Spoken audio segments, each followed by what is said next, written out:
अस्सलामुअलैकुम, बोल news headquarter से खुशामदीद। मैं हूं सैयद रजी और मैं हूं आपके साथ वरीशा जुल्फिकार। ये सब भी होगा, लेकिन सबसे पहले आपको ये बताएं कि खतरनाक सूरत हाल होती जा रही है। हम बात कर रहे हैं जानलेवा कोरोना की। मुल्क भर में खतरा मंडला रहा है। मुस्बत केसेस का ग्राफ तेजी से ऊपर जा रहा है।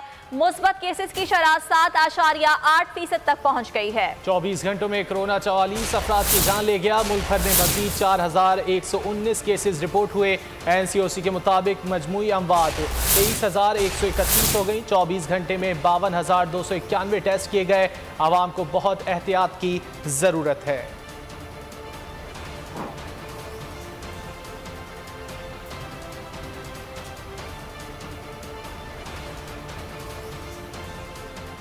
कोरोना पर मुल्क भर की सूरत हाल के हवाले से आपको बता रहे हैं। और अगर कराची की बात की जाए तो कोरोना वायरस की चौथी लहर कराची को सबसे ज्यादा मुतासिर कर रही है। 24 घंटों में कोरोना मुस्बत केसेस की शरह 30.8% तक पहुंच गई है। 2517 केसेस रिपोर्ट हुए हैं। और महकमा सेहत सिंध का यह कहना है कि सिर्फ सिंध में 24 घंटे में 20 अमवात हुई हैं। 1041 मरीजों की हालत तशवीशनाक है। इसी बारे में तफसीलात हासिल करेंगे। हमारी नुमाइंदा मरियम हसन हमारे साथ मौजूद हैं। मरियम, आगाह कीजिएगा, कराची में सूरत हाल खासी तशवीशनाक है। अस्पतालों में क्या सूरत हाल है? जी हाँ, देखिए, बिल्कुल गुज़िश्ता रोज तक की अगर बात की जाए तो गुज़िश्ता रोज कराची में मुस्बत केसेस की शरह 26.8% थी, जबकि सिर्फ एक दिन के अंदर ही केसेस में जो है एकदम इजाफा देखने में आया है। और आज जो है मुस्बत केसेस की शरह 30.8% तक पहुँच गई है। गुज़िश्ता 24 घंटों में कराची में 20 अफराद जो है जान की बाजी भी आ चुके हैं, जबकि 2517 नए केसेस भी रिपोर्ट हुए हैं।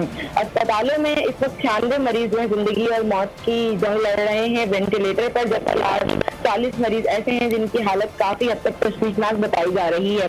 अगर हम अस्पतालों की सूरत हाल की बात करें तो वो काफी हद तक जो है खतरनाक साबित हो रही है, क्योंकि ऑक्सीजन बेड की तलब में जो है एकदम इजाफा देखने में आया है, जिसके सबब जिला अस्पताल, इन्फेक्शस डिजीज अस्पताल, एक्सपो फील्ड आइसोलेशन सेंटर में जो है ऑक्सीजन बेड मुकम्मल खत्म हो गए हैं। लियारी जनरल, इंडस अस्पताल, SIUT में भी ICU बेड्स पर जगह नहीं है। लियाकत नेशनल, आगा खान, पटेल और साउथ सिटी अस्पताल में भी ICU बेड्स दस्तयाब नहीं है। ज़ियाउद्दीन की नॉर्थ ब्रांच और किमाड़ी ब्रांच में भी ICU बेड मुकम्मल तौर पर खत्म होकर हाल बाकी हैं, जहां पर इस वक्त जो है दस्तयाब हैं, जिनमें से डाउ सिविल अस्पताल, बेनजीर भुट्टो ट्रामा सेंटर में और लियाकताबाद जनरल अस्पताल, न्यू कराची जनरल अस्पताल में इस वक्त ICU बेड दस्तयाब हैं। अगर सूरत हाल इसी तरीके से खतरनाक होती रही और केसेस में जो है तादाद में इजाफा होता रहा तो जो चंद बेड जो है अब रह गए हैं वो भी जो है दस्तयाब नहीं होंगे, जिसके बाद मरीजों को जो है शदीद परेशानी का सामना करना पड़ेगा।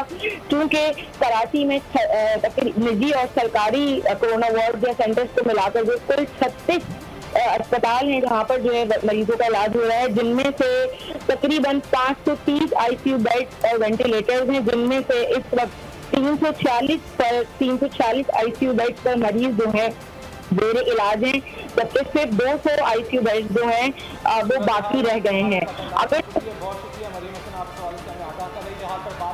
हम डॉक्टर राना जवाद हमारे साथ लाइन पर मौजूद हैं। डॉक्टर साहब, बहुत शुक्रिया आपके वक्त का। डॉक्टर साहब, 30% से तजावुज़ कर चुकी है मुस्बत केसेस की शरह। आप नहीं समझते कि मौजूदा सूरत हाल अब मुकम्मल लॉकडाउन की मुतकाज़ी है? बहुत शुक्रिया जी ये प्रोग्राम में इनवाइट करने का। देखिए, मुकम्मल लॉकडाउन तब कीजिए तब अगर आप उसको मैनेज कर सकते हैं। नाम के लॉकडाउन, जबकि सब कुछ खुला भी हो और गलियों के अंदर, बाज़ारों के अंदर उसी तरह दुकानें शटर गिरा के इस्तेमाल हो रही हों, लोग भी हों, तो उसका फ़ायदा नहीं है। उससे बेहतर तरीका ये है कि आप ऐसी पब्लिक हेल्थ मेजर्स लगाइए जिसको आप मैनेज कर सकें, जिसको लोग भी बर्दाश्त कर सकें। बड़े आसान काम है जो हो सकते हैं बगैर लॉकडाउन लगाए हुए। और उसके अंदर एक ये है कि 100% यकीनी बनाया जाए कि बाहर जो निकले, किसी दुकान पे, दफ्तर के अंदर हो, उसने मास्क सही तरीके से पहना हो, अपनी थोड़ी पे ना लटकाया हो, बाकायदा नाक और मुंह उसका कवर हो रहे हों। ये बड़ा आसान काम है जिसको इम्प्लीमेंट किया जा सकता है। दूसरा आसान काम ये है कि इंश्योर करें कि जो दुकानें हैं, बाज़ार हैं, दफातर हैं, वो अपनी खिड़कियां और दरवाजे खोलें, वो एयर कंडीशन का इस्तेमाल ना करें। मोस्टली जो ट्रांसमिशन हो रही है ये बंद कमरों में, एयर कंडीशन वाली बिल्डिंग्स के अंदर, और जहाँ पे ताज़ा हवा ना आए वहाँ 80% तक हमारी ट्रांसमिशन होती है। इन 2 चीज़ों को कीजिए, उसके साथ बिल्कुल जो बाकी मैय्यज़ हैं, दुकानें जल्दी बंद कीजिए, ज़्यादा छुट्टी कीजिए, अगर स्कूल भी बंद कीजिए, ताकि जो क्राउड की सिचुएशन है उससे आप बचा सकें लोगों को। कम लोग बाहर निकले इस एहतियात के साथ। तो मेरा अपना ख्याल है कि जो वो सीवियर लॉकडाउन जिसमें शहर को कागज़ों में बंद किया जाता है, उससे हम बच सकते हैं और इस 4th वेव से निकल भी सकते हैं। ठीक है डॉक्टर साहब, ये फरमाइएगा कि एक तो कल मैं एक जगह पर ये पढ़ रही थी कि ये जो डेल्टा वेरिएंट है, ये वायरस जो है ये फ़ज़ा में मौजूद है, इसलिए हमें हर वक्त मास्क लगाना पड़ेगा। अगर हम किसी रश वाली जगह पर मौजूद नहीं है तब भी हमें मास्क लगाना पड़ेगा। क्या इस बात में सदाकत है?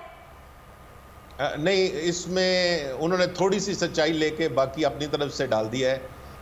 इसमें कोई शक नहीं कि ये एयरबॉर्न वायरस है और एयरबॉर्न वायरस वो होता है जो हवा में कुछ देर तक रहता है और वो उड़ता भी है। लेकिन जब हम कहते हैं कि आप अपनी खिड़कियां दरवाजे खोलिए, तो इसका मतलब है कि वो वायरस अगर होगा भी तो वो डिस्पर्स हो जाता है, यानी कि वो उसकी तादाद वो नहीं रहती है एक खास जगह के ऊपर जो वो लोगों को बीमार कर सके। तो अगर आप आउटडोर में हैं, मसलन अपनी ग्राउंड में हैं, लॉन में हैं, या लोग आपके करीब नहीं हैं, तो और बाहर आउटडोर के अंदर आपको मास्क की इतनी ज़रूरत नहीं है।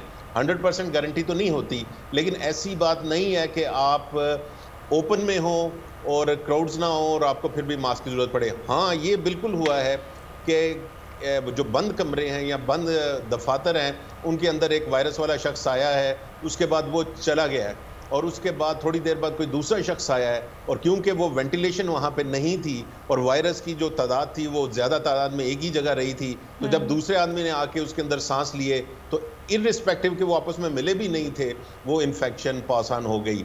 तो अगेन याद रखिए, खिड़कियाँ और दरवाजे खोलिए, ताज़ा हवा का गुजर यकीनी बनाइए, सेंट्रल एयर कंडीशन बंद कीजिए और आपने एग्जॉस्ट फैन लगवाइए, जो फर्शी पखे होते हैं उनको लगाइए। तो ये उससे फ़ायदा ये होता है कि अगर कोई मरीज़ आ भी गया है जिसने हवा में अपने वायरस छोड़े हैं, तो जब वो पखे और तेज़ हवा की मदद से उनकी तादाद उतनी नहीं रहेगी जो वो दूसरे लोगों को इन्फेक्ट कर सके। तो ये बहुत बड़ा बचत का तरीका है। अच्छा डॉक्टर साहब, कुछ घरेलू टोटके जो हैं वो भी सोशल मीडिया पर गर्दिश कर रहे हैं कि गर्म पानी का इस्तेमाल कीजिए, कहवा पीजिए। आप समझते हैं कि ये बचाएगा आपको इस वायरस से? जी, ये आज से नहीं, ये तो मैं से पिछले 1.5 साल हो गया ये चलते हुए। ये अच्छी चीज़ें हैं, इसमें कोई बुरी बात नहीं है कि आप कहवा पी लीजिए, आप ज़्यादा ठंडा ना पानी पिए, इनमें कोई बुरी बात नहीं। लेकिन वायरस से इनका किसी किस्म का भी तल्लक साबित नहीं होता कि ये काम करने से हम वायरस से बच सकते हैं। वायरस से आप उसी तरह बच सकते हैं, गैर लोगों से मिलते वक्त मास्क पहनिए, फासला रखिए, वो फ्रेश एयर वेंटिलेशन रखिए, और गैर ज़रूरी तौर पर अपने घरों से बाहर ना निकलिए। शॉपिंग करने के लिए वैसे ही ना निकलिए, जो ज़रूरी अशिया हैं उनके लिए जाइए। इंटरेक्शन स्पेशली कराची में देखिए इस वक्त हाईएस्ट आपकी पॉजिटिविटी है। आबादी जितनी वहाँ पे गुंजान है पूरे पाकिस्तान में कहीं नहीं है। सो कराची शुरू से वनरेबल था ऐसी पीक आने में या ऐसी सर्ज आने में। तो सबसे ज्यादा जिम्मेदारी और अपनी जान को बचाना कराची के लिए इस वक्त, कराची के लोगों के लिए ठीक है। डॉक्टर साहब, ये फरमाइएगा कि हम लोगों में अवेयरनेस कैसे क्रिएट कर सकते हैं? तकरीबन 1.5 साल का अरसा हो चुका है इस कोरोना वायरस को आए हुए। हमारे अपने प्यारे हमें छोड़कर चले गए, लेकिन उसके बावजूद हम ये देख रहे हैं कि जहां पर पाबंदी लगाई जाती है, जबरदस्ती की जाती है, तो वहां पर लोग मास्क का इस्तेमाल करते हैं, वरना संजीदा नहीं लिया जा रहा। मोबाइल सिम्स ब्लॉक करने के बारे में जब धमकी दी जाती है हुकूमत की जानिब से, तो लाइन लग जाती है कि हमें वैक्सीनेशन करवानी है, वरना वैक्सीनेशन के हवाले से भी अवाम संजीदा नहीं है। किस तरह से इनको अवेयर किया जाए? देखिए, ये बिल्कुल आपकी बात सही है, बड़ा अनफॉर्चुनेट है, लेकिन इसमें एग्जाम्पल बननी पड़ेगी हमारे लीडरान को, वो सियासी हों, वो इन्फ्लुएंसर्स हों, वो किसी भी सेलिब्रिटीज़ हों, और उनको इन चीज़ों पे अमल करना पड़ेगा और शो करना पड़ेगा कि वो वैक्सीन लगवा रहे हैं, ओपनली लगवाइए। उन्होंने वो जब भी कहीं बाहर जाते हैं तो उन्होंने मास्क पहना। 2-4 हफ्तों में आपने जितनी बड़ी सियासी, गैर सियासी और किसी किस्म की वे इज्तिमात देखे, उसमें लीडरों ने कितने ने मास्क लगाए हुए थे या उनके पीछे जो लोग खड़े थे उनमें से कितने लोगों ने मास्क लगाए हुए थे। तो जब बड़े लोग इस चीज को फॉलो नहीं करते और जो लीडर्स हैं वो कलेक्टिवली सबकी जिम्मेदारी बनती है कि जो SOPs हैं उनको फॉलो किया जाए। डॉक्टर राना जवाद हमारे साथ मौजूद थे, बहुत शुक्रिया। मौसम की बात करते हैं। बाला इलाकों में बारिश ने जलथल एक कर दिया। नालालई में पानी की सतह बढ़ने पर तुग़यानी का खतरा पैदा हो गया। महकमा मौसमियात ने सैलाबी सूरत हाल का अलर्ट जारी कर दिया। कटारियां के मकाम पर पानी का अखराज 20 फीट तक जा पहुंचा। गवाल मंडी पर पानी का अखराज 10 फीट से ज़ायद रिकॉर्ड किया गया। सैदपुर में 122 और गोलरा में 102 मिलीमीटर बारिश रिकॉर्ड की गई। इस हवाले से मजीद बता रहे हैं इस्लामाबाद से बोल न्यूज़ की नुमाइंदा राव रिजवान से भी हम जानने की कोशिश करेंगे। बाला इलाकों में बारिश ने जलथल एक कर दिया है और नालालई में पानी की सतह बढ़ने पर तुग़यानी का ख़तरा पैदा हो गया है। महकमा मौसमियात ने सैलाबी सूरत हाल का अलर्ट भी जारी कर दिया है और खटारियाँ के मकाम पर पानी का अखराज 20 फीट तक जा पहुंचा है, जबकि गवाल मंडी पर पानी का अखराज 10 फीट से ज़ायद रिकॉर्ड किया गया है। और अगर सैदपुर की बात की जाए तो 122 और गोलड़ा में 102 मिलीमीटर बारिश रिकॉर्ड की गई है। नालालई में पानी की सतह बढ़ने पर तुग़यानी का ख़तरा पैदा होता नज़र आ रहा है और महकमा मौसमियात की जानिब से सैलाबी सूरत हाल का अलर्ट भी जारी कर दिया गया है। महकमा मौसमियात ने सैलाबी सूरत हाल का अलर्ट जारी किया है। खटारियाँ के मकाम पर बताया जा रहा है कि पानी का अखराज 20 फीट तक जा पहुँचा है, जबकि गवाल मंडी पर पानी का अखराज 10 फीट से ज़ायद रिकॉर्ड किया गया है। सैदपुर में 122 और गोलड़ा में 102 मिलीमीटर बारिश रिकॉर्ड की गई है। नालालई में पानी की सतह बढ़ने पर तुग़यानी का ख़तरा पैदा हो गया। बात कर लेते हैं राव रिजवान से। राव रिजवान, आगाह कीजिएगा। बाला इलाकों में बारिश ने जलथल एक कर दिया है। नालालई में पानी की सतह बढ़ने पर तुग़यानी का ख़तरा पैदा हो गया है और महकमा मौसमियात ने सैलाबी सूरत हाल का अलर्ट भी जारी कर दिया है। राव रिजवान, बताइएगा। 4 बजे के बाद से रात की मुसलसल तेज़ बारिश हो रही है। तेज़ बारिश की बारिश जहां मौसम खुशगवार हो गया, वहां पर कुछ जो मसले मसाइल भी देखने में इस्लामाबाद की सड़कें जो तालाब का मंजर पेश करने लग गई। ख़ासतौर पर अगर बात की जाए G9 का जो अंडरपास है वहां पर पानी भरा है और लेकिन अब जो है CDA का काम और दूसरे मुतलका इदारे जो है वहाँ से पानी निकालने में मसरूफ़ है। जबकि इस वक्त मैं पिंडी में कटारियाँ के मकाम पर मौजूद हूँ। यहाँ पर कटारियाँ के मकाम पर आप देख सकते हैं कि पानी का भाव बढ़ता जा रहा है। मेरा कैमरामैन अगर आपको दिखाए तो पानी की रफ्तार जो तेज़ी होती जा रही है और पानी तकरीबन यहाँ पर जो है 21 फुट तक पानी यहाँ पर पहुँच चुका है। और वासा के काम और NDMA के जो मुतलका इदारे हैं, उसके अलावा जो पाक फौज के जवान भी यहाँ पर मौजूद है किसी भी मुमकिन हालात से निपटने के लिए। गवाल मंडी के मकाम पर अगर बात की तो गवाल मंडी के मकाम पर भी जो है 15 फुट तक पानी आ चुका है। अब तक जो इस्लामाबाद की अगर बारिश की बात की है, इस्लामाबाद में तकरीबन सैदपुर के मकाम पर 123 मिलीमीटर तक बारिश रिकॉर्ड की गई और बारिश का सिलसिला अभी रुका नहीं है। महकमा ठीक है राव रिजवान, बहुत शुक्रिया आपका।